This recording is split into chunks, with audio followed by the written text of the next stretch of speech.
إن الحمد لله نحمده ونستعينه ونستغفره ونعوذ بالله من شرور أنفسنا ومن سيئات أعمالنا من يهده الله فلا مضل له ومن يضلل فلا هادي له وأشهد أن لا إله إلا الله وحده لا شريك له وأشهد أن محمدا عبده ورسوله أما بعد فإن خير الحديث كتاب الله وخير الهدي هدي محمد صلی اللہ علیہ وعلى آلہ وسلم وشر الأمور محدثاتها وكل محدثة بدعة وكل بدعة ضلالة وكل ضلالة في النار قال الله تبارك وتعالى واتبع سبيل من أناب إلي۔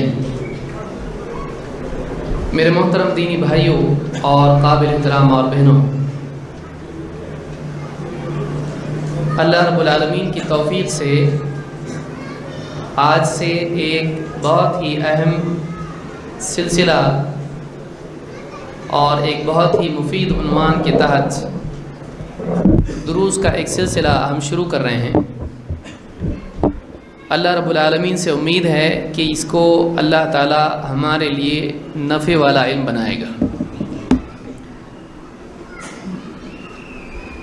اس عنوان کی ضرورت کیا ہے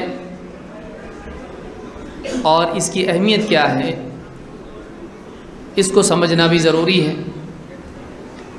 ہمارا عنوان یہ منہج سلف نہیں، لیس من منہج السلف، کہ جو چیزیں اس سلسلے میں ان دروس میں سامنے آنے والی ہیں یہ چیزیں منہج سلف نہیں ہیں۔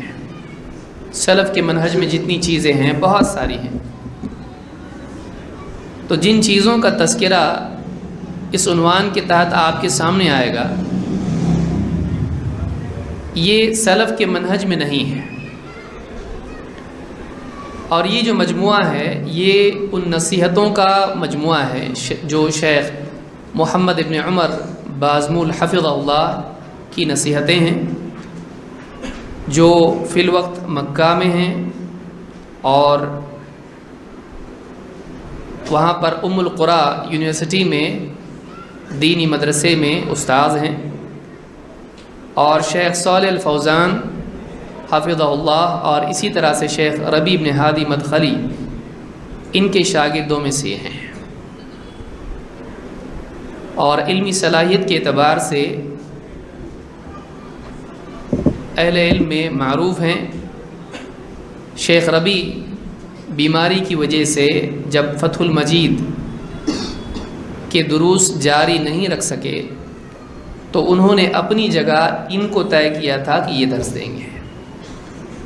اس اعتبار سے ان کی علمی صلاحیت، لیاقت اور اہل علم کے نزدیک ان کا اعتماد اور اعتبار ظاہر ہوتا ہے۔ ان کی کچھ نصیحتیں ہیں جو ایک ایک کر کے انہوں نے طلبۃ العلم میں بیان کی تھیں، اور ان کو جمع کر کے یہ سلسلہ ہمارا شروع ہوا ہے۔ انشاءاللہ ان 40 یا 41 نصیحتیں ہیں جن میں منہج سلف کے تعلق سے باتیں ہیں کہ یہ چیزیں جو اس میں تذکرہ جن کا ہو رہا ہے وہ منہج سلف نہیں ہے۔ تو پہلی چیز تو یہ معلوم ہوئی کہ عنوان کیا ہے اور یہ کس کی بات ہے۔ دوسری چیز، اس عنوان کی اہمیت کیا ہے، اس عنوان کے تحت ہم کیوں یہ سلسلہ دروس کا جاری کر رہے ہیں۔ اس کی 3 بنیادی وجوہات ہیں جو میرے سامنے ہیں۔ نمبر 1، ہم کو یہ معلوم ہو کہ واقعی سلف کا منہج کیا ہے اور کیا نہیں ہے۔ بہت سارے لوگ مختلف مناہج کو چھوڑ کر، گمراہی کے راستوں کو چھوڑ کر اہل حدیث یا سلفی ہوتے ہیں، لیکن ان کو ایک بنیادی چیز معلوم ہوتی ہے، بس قرآن و حدیث کی پیروی کرنا ہے، لیکن اس کے آگے بہت اہم بنیادی اصول جو منہجی اعتبار سے ہیں ان کو معلوم نہیں ہوتے ہیں۔ لہٰذا یہ لوگ جو منہج کو نہیں سمجھتے ہیں، ہر چیخنے والے، پکارنے والے، بلانے والے کے پیچھے دوڑ پڑتے ہیں۔ اگر وہ قرآن اور حدیث کا نام لے لیں یہ اس کی بات مان لیتے ہیں۔ چاہے وہ اپنی طرف سے کچھ بھی بیان کرے۔ آپ جانتے ہیں قرآن اور حدیث کا صحیح معنی بھی ہے اور غلط معنی بھی بیان کیا جا سکتا ہے۔ قرآن اور حدیث کے غلط معنی بیان کرنے کی وجہ سے ہی اتنے سارے فرقے ہوئے ہیں۔ کوئی فرقہ قرآن اور حدیث کو چھوڑ کر چلو نہیں بولتا ہے۔ لہٰذا ایک طبقہ، بہت بڑا طبقہ ایسا ہے جو قرآن و سنت کی پیروی کی چاہت دل میں رکھتا ہے، لیکن قرآن اور سنت کے سمجھنے کے لیے اس کے پاس صحیح اصول نہیں ہے، صحیح منہج اس کو معلوم نہیں ہے۔ لہٰذا ان دروس کا ایک مقصد یہ ہے کہ طلبۃ العلم کو صحیح منہج اور غلط منہج معلوم ہو۔ دوسرا مقصد اس کا کیا ہے؟ دوسرا مقصد اس کا یہ ہے کہ بہت سارے لوگ منہج ہی کا سرے سے انکار کرتے ہیں۔ وہ کہتے ہیں بھائی قرآن و حدیث ہمارے لیے کافی ہے، یہ منہج تیسری چیز کہاں سے لایا آپ؟ اور قرآن اور حدیث کے مقابلے میں صحابہ کی بات ہم نہیں مانیں گے، بلکہ سرے سے ہم صحابہ کی بات کو تسلیم ہی نہیں کریں گے۔ ایسا بھی طبقہ ہے۔ ہمارے لیے قرآن اور حدیث کافی ہے،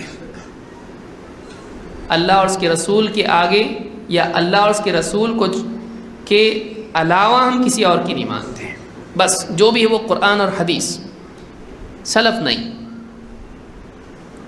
ایسے لوگوں کے لیے یہ دروس ہیں جن سے وہ سمجھیں کہ واقعی سلف کا منہج بھی ضروری ہے، اور سلف کا منہج کیا ہے، اس کی کیا اہمیت ہے، اس کی کیوں ضرورت ہے، خصوصاً اس دور میں جس میں اختلافات بہت بڑھ گئے ہیں۔ اور اللہ کے نبی صلی اللہ علیہ وسلم نے، جیسا کہ آپ دیکھیں گے، اختلاف کے دور ہی میں سلف کے منہج کی پیروی کی تلقین کی تھی۔ ایک ایک دلیل ہمارے سامنے آئے گی، جب اس پر ہم صحیح طور سے غور کریں گے تو سمجھ میں آ جائے گا۔ تو دوسری وجہ یہ ہے کہ بہت سارے لوگوں کے نزدیک منہج سلف کی سرے سے اہمیت نہیں ہے، بلکہ بعض لوگ اس کا انکار کرتے ہیں، اس کو ضروری نہیں سمجھتے بلکہ اس کو چھوڑتے ہیں۔ ان کے سامنے سلف کے منہج کی اہمیت واضح ہو، اس کے لیے بھی یہ دروس ہے۔ یہ ہوئی دوسری وجہ۔